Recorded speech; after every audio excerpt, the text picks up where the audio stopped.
Israeli প্রাণঘাতী হামলায় গাজায় গত ২৪ ঘন্টায় নিহত হয়েছে আরও ৬৪ ফিলিস্তিনি। এদিকে ইসরায়েলি ক্ষেপণাস্ত্র হামলা চালিয়েছে ইয়েমেনের হুতি বিদ্রোহী গোষ্ঠী।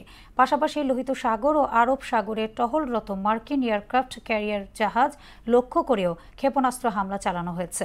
অন্যদিকে ইয়েমেনের ইসা তেল বন্দরে মার্কিন হামলায় প্রাণহানি বেড়ে দাঁড়িয়েছে ৮০ জনে। বিস্তারিত কাজী শাহরিনের ডেস্ক রিপোর্টে।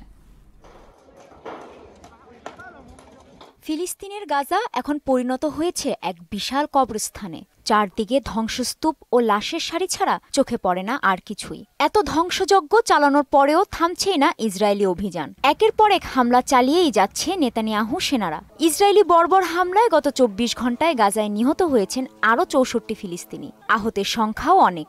গত ১৮ মাসের লাগাতার হামলায় গাজায় প্রাণহানি ছাড়িয়েছে ৫১,০০০। ইতোমধ্যেই জাতিসংঘের বিশ্ব খাদ্য কর্মসূচি একটি জরুরি সতর্কতা জারি করেছে। ইসরায়েলি সেনারা গাজায় ত্রাণ ঢুকতে না দেয়ায় দেখা দিয়েছে তীব্র খাদ্য সংকট। জাতিসংঘের মতে গাজায় এখন লক্ষ লক্ষ মানুষ ক্ষুধা ও পুষ্টিহীনতার ঝুঁকিতে রয়েছে। এদিকে ইসরায়েলের বৃহত্তম আন্তর্জাতিক বিমানবন্দর বেন গুরিয়ন ইন্টারন্যাশনাল এয়ারপোর্টকে লক্ষ্য করে ক্ষেপণাস্ত্র হামলা চালিয়েছে ইয়েমেনের হুতি বিদ্রোহী গোষ্ঠী। গোষ্ঠীটির মুখপাত্র ইয়াহিয়া সারি এ তথ্য জানিয়েছেন। তবে লক্ষ্যবস্তুতে আঘাত হানার আগেই তা ভূপাতিত করে ইসরায়েল। ইয়াহিয়া সারি জানান, এ হামলার পাশাপাশি লোহিত সাগর ও আরব সাগরের টহলরত মার্কিন এয়ারক্রাফট ক্যারিয়ার জাহাজ লক্ষ্য করেও ক্ষেপণাস্ত্র হামলা চালিয়েছে হুতি বিদ্রোহী গোষ্ঠী।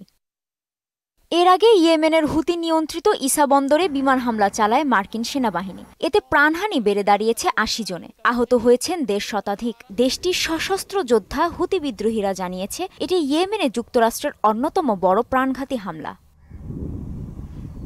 ইউক্রেন রাশিয়া যুদ্ধবন্ধে দীর্ঘদিন থেকে যুক্তরাষ্ট্র মধ্যস্থতার কাজ করে আসছে। তবে ইতোমধ্যে মার্কিন প্রেসিডেন্ট ডোনাল্ড ট্রাম্প হুঁশিয়ারি দিয়েছেন, যদি মস্কো ও কিয়েভ শান্তি চুক্তিতে পৌঁছানোর বিষয়টি জটিল করে তোলে তবে মধ্যস্থতা থেকে সরে আসবে যুক্তরাষ্ট্র।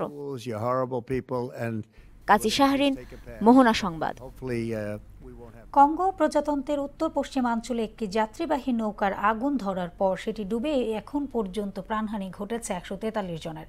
এখনও নিখোঁজ রয়েছেন বহু মানুষ। স্থানীয় কর্তৃপক্ষ বলছে নৌকাটিতে অন্তত ৪০০ জন মানুষ যাত্রা করেছিলেন। গত মঙ্গলবার মর্মান্তিক এই দুর্ঘটনা ঘটে। নিখোঁজদের উদ্ধার অভিযান অব্যাহত রয়েছে।